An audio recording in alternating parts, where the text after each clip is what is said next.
Hey, Aaron, how are you doing?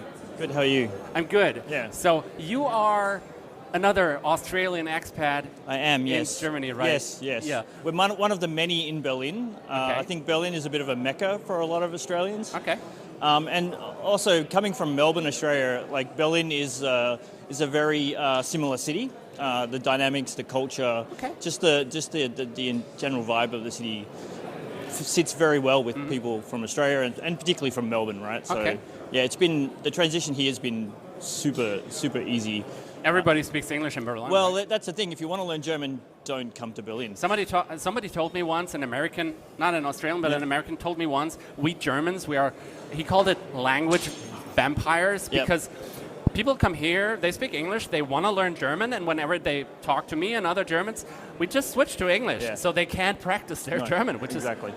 What about you? Do you speak German? I do, a bit. I'm bisschen, yeah. Okay, we can switch to German now. Probably better not to if you want to understand. Okay, so how long have you been in Germany? In 4 years, in about a month. Okay. So yeah, it's the last 2 years have been a bit different, but yeah, the first 2 years here were awesome. And what do you do? So I'm the technology director at a company called Base 2 Services. We're headquartered in Melbourne, Australia, but we operate all over the globe. And what does a technology director do?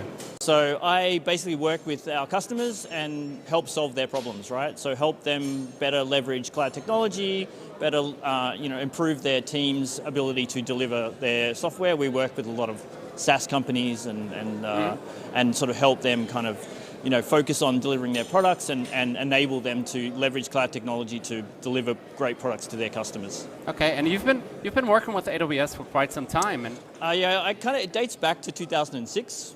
It's longer than me. Yeah, so I have worked in the early days with S3 when basically it launched, and SQS was actually the first service I used. It was actually the first service that was GA. Yep, exactly. And then I came across this thing called EC2 Beta and was like, oh, cool, I can call an API, and those days that was a SOAP API. And XML. Yeah, exactly. So for the audience, if you're not very technical, there was a lot of jargon now. So we were just talking about very basic building blocks in the cloud, IT building blocks like storage and computers, servers, and mechanisms for them to communicate with each other. Yep. And and so I mean that was like my first exposure to the cloud was being able to basically call an API and get compute. And to me, that was like a light bulb moment. Yeah, an API, what is an API? So it was basically an interface to be able to say, hey, give me a server, and with this compute resources, on demand. And then I could turn it off and not pay for it. And being in a world where back then, procuring servers was a journey, right? That if you wanted one server, it was going to take you months. The ability to do that on demand back then was like a true light bulb moment for me. And we've really been focusing on taking that and enabling people to do that more easily, do that in a way that can help them build their products and not have to worry about that. Okay. And so that's the journey we've been on as a company, and we've sort of been working with customers and AWS as well. So we've been a partner since 2012. So, which is now 10 years, and so we work very well with AWS on both enabling our joint customers, right? And so that's been a really awesome journey to share, and obviously then seeing that grow, right? Seeing the number of regions grow, being able to now truly build global products with customers, and that's kind of what we do. We sort of help a lot of our customers sort of take their products and deliver them in all sorts of regions, deal with all of the other issues and that kind of stuff. But apart from that, there's something else that you do. Exactly. That's why you're here. Exactly. So we talked about the AWS community. Yeah, exactly. And you are actually one of the community leaders here. You lead or co-lead. You're one of the leaders of the AWS user group here in Berlin, right? Yeah, exactly, in Berlin. So we run. So I've been part of the meetup since basically I arrived in Germany 4 years ago, and we sort of. Pre-pandemic, we were running monthly meetups, in person, and the community, the vibe in Berlin is just amazing. It's You've got a lot of startups here in Berlin. There's a lot of established. It is the startup capital of Germany. Exactly. Isn't it? There's, we're not too far from an area called Silicon Alley, which is like, sort of a miniature version of Silicon Valley. But really, there's lots of startups here. The poster child of startups in Berlin is SoundCloud. Okay. And they've been big in kind of promoting the startup community within the sort of Berlin sort of ecosystem. But you can't go past a coffee shop, in Mitte, and you'll sit down and you'll see people sitting at their laptops, and that could be the next Immobilien Scout or Delivery Hero, or you just have that sense in Berlin, right? Mm-hmm. It's been a bit different in the last 2 years, but I think we're starting to see that again. So last night we actually had our first in-person meetup again after 2 years. We've been running them virtually. How was it? That was awesome. It was such a unique and awesome experience, because doing meetups on virtually is great because you can get really good content and you can get great speakers from all over the world. But you can't translate that in-person discussion. People arrive, people start talking to each other, introduce themselves. Oh, what are you doing? Who do you work for? What are you working on? Oh, that's really cool. You don't get that virtually. It's really hard to recreate that environment. And so that was for me the highlight, right? We had some great speakers, and we were very fortunate because of Summit. We were able to get some great speakers from AWS as well. But I think that dynamic, right? The face-to-face conversation like we're having now, you just can't replicate that. How large is the community in Berlin? How many members? So we have 4,200 members. So we're fighting with Munich to be the largest. So I think every now and then we overtake each other. But typically you'll get a couple of hundred people coming to the event each month. And we're pretty fortunate we get some really great venues. So a lot of the startup companies and some of the more established ones provide facilities where we can go. They're happy to host. And it gives a good sense of the community in Berlin and the diversity of that community. Mm-hmm. Berlin is such a diverse community.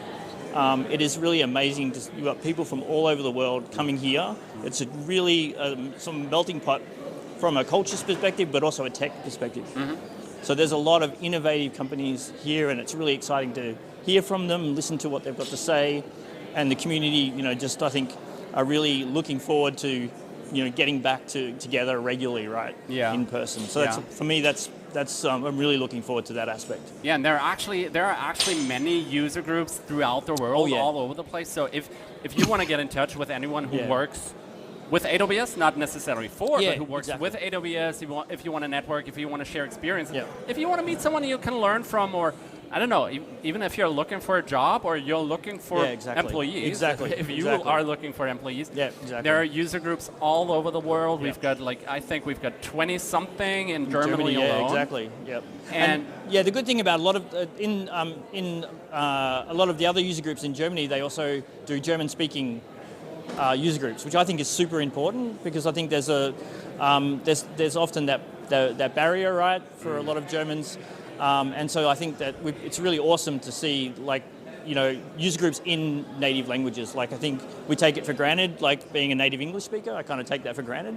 And so it's really awesome to see that there are user groups out there that support local communities. And one of the nice things about being part of the community is we get together once a year at reInvent, all of the user group communities from all over the world, and we share stories. And some of the stories you hear that are coming out of South America, the user groups are really changing lives, right? Okay. They're providing capabilities and training to people that are, changing their lives. And it's free of charge. Exactly. Yeah, it's the community does it. Exactly. And just like here, we've got this community lounge here. We've got tons of people from the community, but also there's a community day as well. Exactly. So there's a yearly event, which has been online for the last 2 years as well. But before that, it was in person, where actually the AWS community, so not we from AWS like the Summit, but the AWS community has their own big event. Yeah, and we're super excited to go back to an in-person community day, right? So that's something that we're just starting to organize, and so I'm really looking forward to going back to an in-person community day. They are like a meetup on steroids, right? It's the meetup of meetups, and so with tons of sessions. Exactly, it's really everybody comes in, and it's a really great way for the overall community to kind of share what's going on in their region, and there's a lot of opportunity to just get together and share. I'm just looking. I'm sorry. I'm looking. I got a message. All right. No, I'm sorry. I'm really sorry. I missed that. That was a question for Katja and Margaret. Oh, okay. I didn't. The thing is, my phone doesn't buzz. For some reason, I tried to set it up that it only buzzes when I get a message from my moderator who's monitoring the Twitch channel, but it doesn't buzz at all. Okay. So it doesn't work. So I had a question for Katja and Margaret. Where folks can find them online or their work. So what you can look for online really is just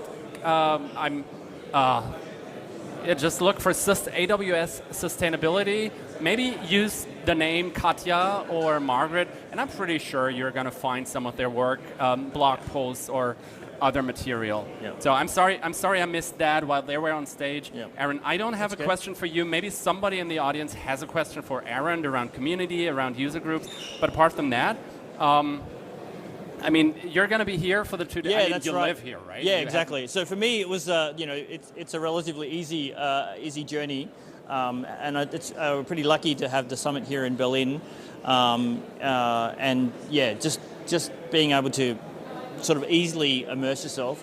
The summits for me have been like we've been involved in AWS summits since the very beginning back in Australia as a company, but also personally been involved, and they're a great way just to kind of get together. I mean, reInvent is a lot to ask for people to go. Yeah, reInvent maybe for the audience. reInvent is our large annual conference in Las Vegas where we have multiple venues, tens of thousands of customers visiting. Exactly. That's not for everyone. No, exactly right. And so the summit is way more accessible, and there's way more summits now. It's really awesome to see that they're in countries like even today, right? There's a Stockholm summit going on, right? So they're running in parallel. They're providing content, both technical and non-technical content. I think there's a lot of great non-technical talks that are happening today, and some more technical ones tomorrow. Very technical, yes. Yeah, so it's really great if you want to come and find out about what's going on, what's new, or even if you don't know, right? Like if you are new to it, there are plenty of sessions to come here and find out, how do I get into, using AWS and taking advantage of and learning about cloud technologies. Yeah, and if you don't have a chance to be here, well, obviously you don't, but if you don't have a chance to visit an actual in-person summit, we also have the online summit, the EMEA Online Summit, which is on June 29th, with a lot of sessions that are filmed on site on the various summits, including this one,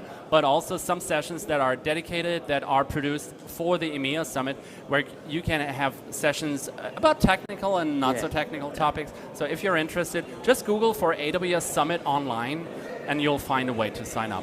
Yeah. Aaron, thank you so much for being here. Thank you very much for having me. Do we do that or that?